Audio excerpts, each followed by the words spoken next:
Happy Sunday. I am here in San Diego on our boat. See y'all. And this is my very first Instagram Live. And I decided to hop on here today because I wanted to share some things that happened this week that were really just life-changing in the sense of stepping out in boldness and just seeing what would happen. So here's the scoop. I think it was Tuesday. I saw an email in my spam folder from Brendan Burchard, who I follow, and I hadn't been keeping up with my emails very well lately. So I found this email in my spam folder saying, last chance to register for Influencer 19 tonight. Ticket sales in tonight. And I thought, wow, that sounds like a pretty neat conference. And guess what? It was here at the San Diego Marriott Marquis, where we have our boat. So, easy place to stay. And the convention is just right in my backyard. So I realized quickly that when he said tickets ended the night before, it literally was like the night before I read the email. So the ticket sales were over. That I knew in my heart, you guys, I was supposed to be at this event. I wasn't positive why, I just knew I was supposed to be there. So I set about to write the most compelling email I could possibly write to Brendan and his team. And I knew they were busy. It's, right before the event's going to start.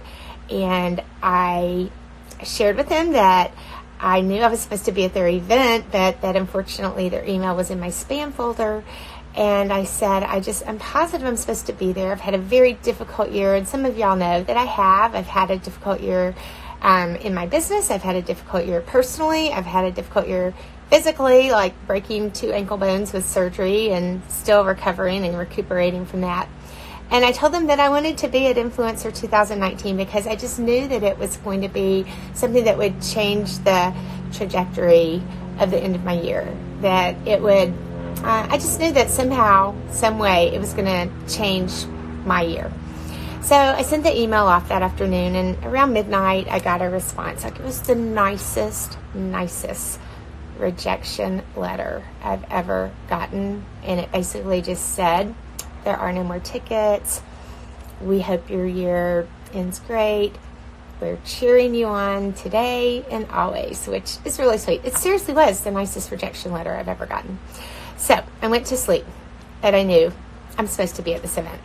So I woke up the next day, and I shared with my husband that I had no ticket to the event, that I was going to leave town and drive to San Diego and just see what happens. So packed up Rosie and Rowdy in the car, drove to San Diego, and headed over that evening to the pre-registration.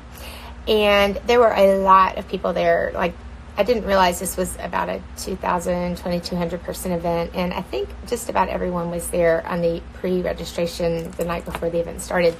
So I sort of checked out the situation, and honestly, leading up to that point in the hour or so before I headed over there, I just prayed. I said, God, I know I'm supposed to be here. I don't know in what capacity.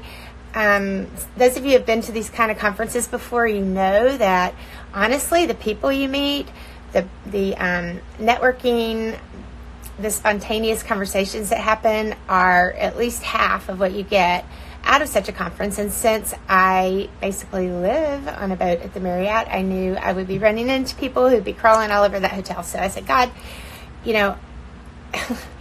I hope I get a ticket into this thing, but I just ask for you to bring on whatever it is that I'm supposed to experience here, whatever that looks like.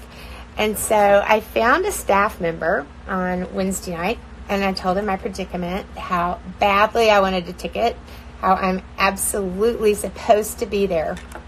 And I told him, on the advice of a friend, I might add, I'd be willing to volunteer. I realize you train your volunteers, but maybe a volunteer didn't show up and you need an extra pair of hands. I'm your person. So we exchanged emails, and he told me he would let me know if he figured out a way for me to buy a ticket.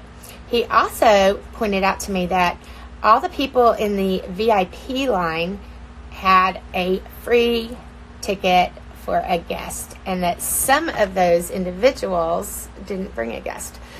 So I headed over to the Marina Kitchen for a little bit of dinner and a glass of wine, hoping I might meet someone with a VIP lanyard on, but that didn't happen. Just didn't happen for me, but that's okay. I went back to the convention area as they were wrapping up. The team was packing up boxes, and the volunteer I had met said, "Hey, I just sent you an email. You can buy a ticket in the morning. Come back, buy a ticket. It's $600. You're in." And I was so grateful. I came back to the boat. I tried to get a good night's rest so I could head over nice and early, and just so grateful to God for opening that door. And I headed over there the next morning, and I thought, wow, I mean, it's so awesome. I'm getting a ticket to this event I'm supposed to be at.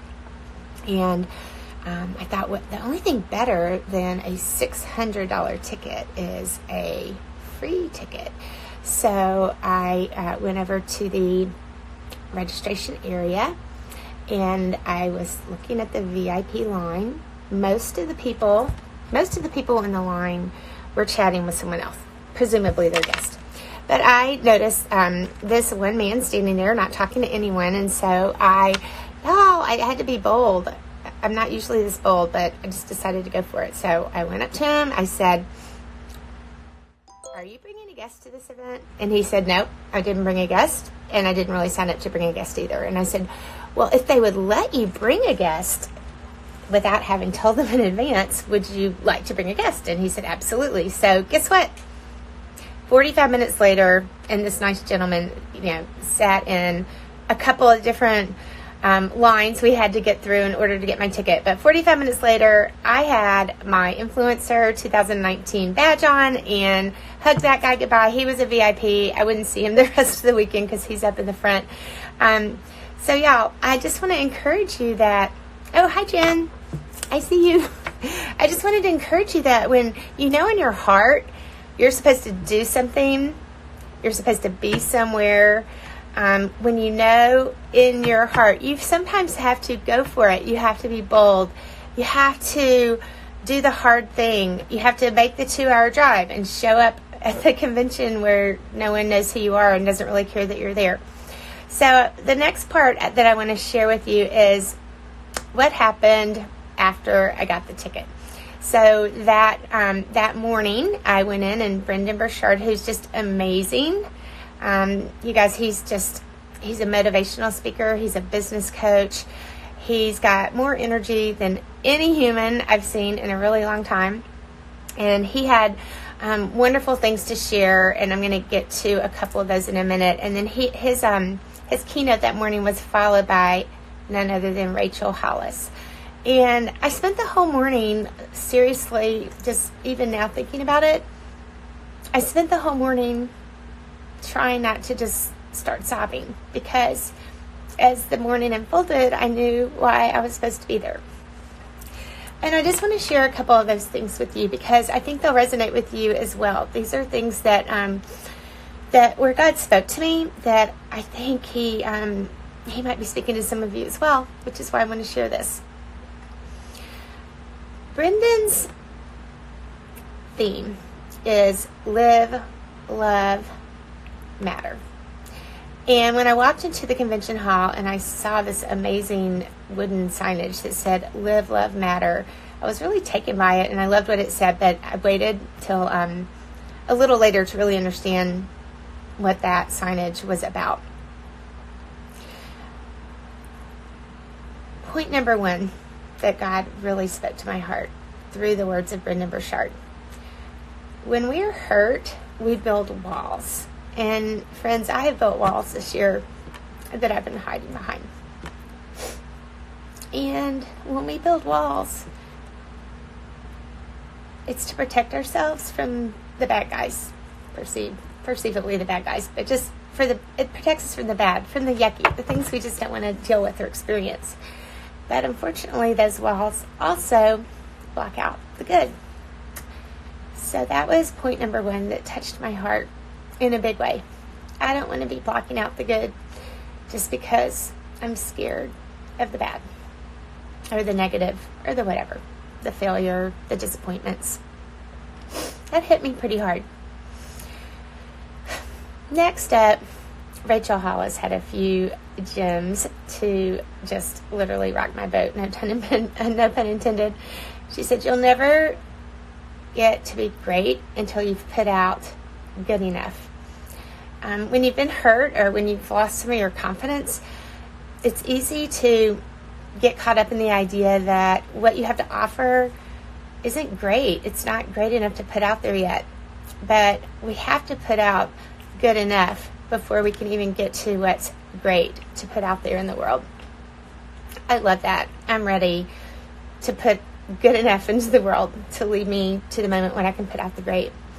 Another message she shared that I just loved was in her own experience, she's had to put out the good enough. In fact, she's had to put out what sucked.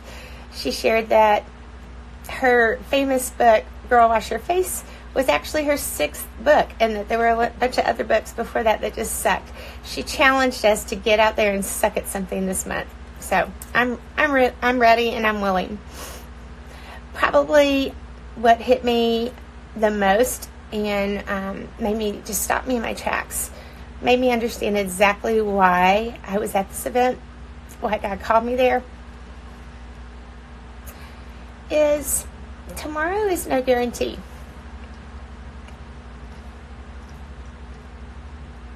There's no guarantee we have tomorrow. And we've all been called to do something. And God's equipped us to do it. He's given us gifts. And when we're not using the gifts that He's given us, we're squandering them. And you know what? We might just squander them up until the day we're not here anymore. And we don't know when that day will be.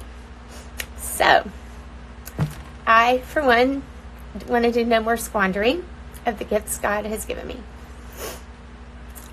I want to live. I want to love. And I want to matter. I want to have a life that matters. And I encourage you to do the same. Because it's worth it. We have to go for it. We have to fight for it. Just like I fought to get in those doors into that conference this week. It's the best thing I did.